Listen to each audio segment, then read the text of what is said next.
अभी तक हम पुराने लेक्चर्स में ऑटोमेटा थ्योरी के बारे में काफ़ी कुछ जान चुके हैं। हमने काफ़ी बड़ा पार्ट मैथमेटिकल प्रिलिमिनरीज को दिया है, जिसमें हम ये जानने की कोशिश की है कि जो टूल्स हमारे काम में आने वाले हैं वो क्या क्या हैं, और उनको हमने समझने की कोशिश भी की है। सबसे पहले हम लोग गए थे और हमने समझने की कोशिश की कि हम इस कोर्स में करने क्या वाले हैं। फिर हमने उसका कुछ थोड़ा सा मोटिवेशन दिया था, हमने कुछ प्रॉब्लम्स को देखा था जो कि ऑटोमेटा थ्योरी से सॉल्व हो सकती हैं। फिर उसके बाद में हमने मैथमेटिकल प्रिलिमिनरीज पे फोकस किया, जिसमें हमने proposition, sets, sequences, Cartesian product, relation, function, graphs और लॉजिकल ऑपरेटर्स एंड और नॉट, इम्प्लीकेशन बाय इम्प्लीकेशन वगैरह कवर किए थे। इस वीडियो में हम लोग सबसे पहले कवर करना चाहते हैं categories of mathematical statement. Categories basically कुछ मैथमेटिकल स्टेटमेंट में हमारे पास में, और उन मैथमेटिकल स्टेटमेंट्स को हमने कुछ कैटेगराइज किया है। स्पेशली ये कैटेगरीज हैं कंजक्चर, थ्योरम, लीमा और कोरोलरी। हम इन पे बात करने वाले हैं।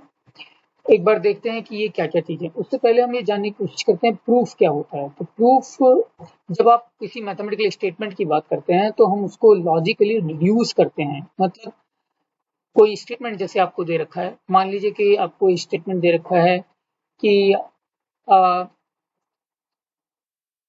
a triangle, the sum of angles of a triangle is 180 degree. त्रिकोण के तीनों एंगल्स के जो सम है, जोड़ है, वो 180 डिग्री है। ये इसको प्रूव करने के लिए हम एक त्रिकोण बनाते हैं। तो हमें पता है त्रिकोण की डेफिनेशन क्या है। त्रिकोण की डेफिनेशन ये है कि कोई भी तीन बिंदु ले लीजिए एक प्लेन में, एक सरफेस पे, और उन तीनों को जोड़ दीजिए, तो अब जो चीज बनेगी उसको त्रिकोण कहेंगे। तो अब बात आती है कि उस त्रिकोण को, त्रिकोण के जो अंदरूनी एंगल हैं, त्रिकोण के जो अंदरूनी एंगल है उनका सम जो है 180 डिग्री होगा। ये इसको साबित करने के लिए हम प्रूफ्स की सहायता लेते हैं, और प्रूफ हमें ये बताते हैं कि हाँ ये वास्तव में सही है, या ये भी बता सकते हैं कि यह स्टेटमेंट गलत है।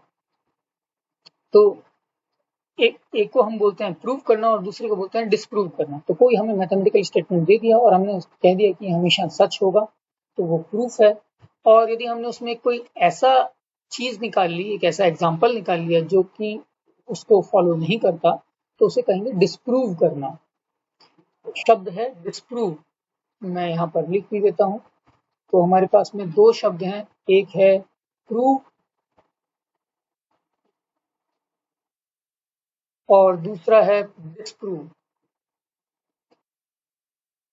प्रूव करने से कोई चीज साबित हो जाती है कि वो सही है, और डिसप्रूव करने से वो चीज एकदम से नेगेट हो जाती है, फॉल्स हो जाती है, और वो हमेशा के लिए फॉल्स हो जाती है।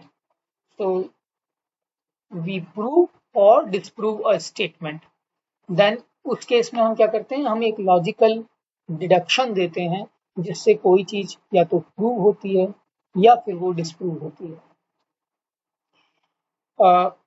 अब कंजक्चर क्या होती है। कंजक्चर एक मैथमेटिकल स्टेटमेंट है जो कि लॉजिकली डिड्यूस नहीं किया गया, लेकिन उसका कोई काउंटर एग्जाम्पल भी नहीं मिला जिससे कि वो डिसप्रूव हो जाए।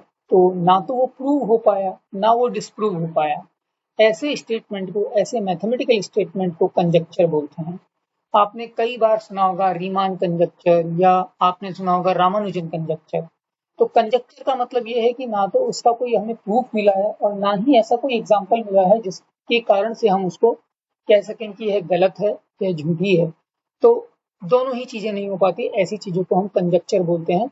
अभी तक जितने एग्जाम्पल हमने ट्राई किए वो सब उसको सही कह रहे हैं, लेकिन कोई ना एक एग्जाम्पल मिल रहा है जो उसको गलत कह रहा है, और ना ही हम उसको कोई लॉजिकल डिडक्शन निकाल पा रहे हैं जिससे हम हमेशा के लिए उसको प्रूव कर दें। तो दोनों ही चीजें नहीं हो पा रही कंजक्चर के केस में। थ्योरम एक मैथमेटिकल स्टेटमेंट होता है जिसको कि हम एक लॉजिकल डिडक्शन यानी कि प्रूफ की सहायता से सही साबित कर देते हैं कि वह सही है। यहाँ पर लेमा और कोरोलरी भी एक हद तक थ्योरम की तरह होती हैं, बट लेमा क्या करती है, लेमा एक ऐसा मैथमेटिकल स्टेटमेंट होता है जो कि सिग्निफिकेंट यानी कि कुछ इंपॉर्टेंट रिजल्ट निकालने के काम आता है। तो उसको लेमा बोलते हैं। और कोरोलरी एक आपने थ्योरम प्रूव कर ली, उस थ्योरम की सहायता से आप एक छोटा सा प्रूफ देकर के कोई दूसरा कनेक्टेड स्टेटमेंट प्रूव कर रहे हो, उसे कोरोलरी बोलते हैं। ठीक है। सो आपने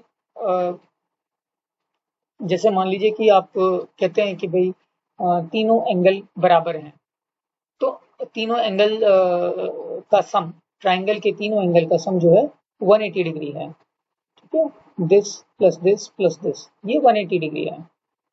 अब यदि हम इसमें ये कह दें कि यदि ये राइट एंगल ट्राइंगल है, तो उसमें ये वाला सम और ये वाला सम 90 डिग्री होगा, क्योंकि ये 90 डिग्री है। तो हमने इस थ्योरम का यूज किया और हमने कहा कि इसमें से 90 डिग्री घटा दीजिए, तो इन दोनों का जो सम है वो 90 डिग्री का होगा।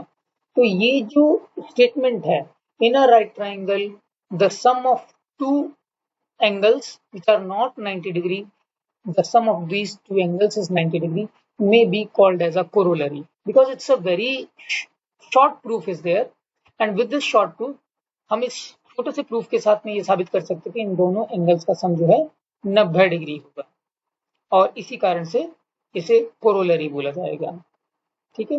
तो थ्योरम, लेमा और कोरोलरी होते लगभग एक जैसे ही हैं, पर लेमा किसी थ्योरम को प्रूव करने के काम आती है और कोरोलरी किसी थ्योरम से प्रूफ होती है। तो ये बात समझने की है कि कोरोलरी और लेमा जो है वो बहुत ही हद तक थ्योरम के जैसी होती हैं। लेमा भी यदि सही होगी, उसे प्रूव किया गया होगा, तभी वो आगे जाकर के काम आएगी। ठीक है, लेकिन वो किसी और थ्योरम को प्रूव करने के काम आती है। और कोरोलरी एक ऐसी चीज है जिसको यदि जो अभी आपने थ्योरम प्रूव की है, उस थ्योरम का एक छोटा सा, उस थ्योरम को यूज करते हुए छोटा सा प्रूफ देते हुए आप कोई दूसरा कनेक्टेड स्टेटमेंट यदि प्रूव कर पाते हैं तो उसे कोरोलरी बोलते हैं। सो विद दिस हम इस वीडियो को एंड कर रहे हैं। Thank you. अगले वीडियो में हम जो पढ़ेंगे थ्योरम्स और प्रूफ्स के तरीके,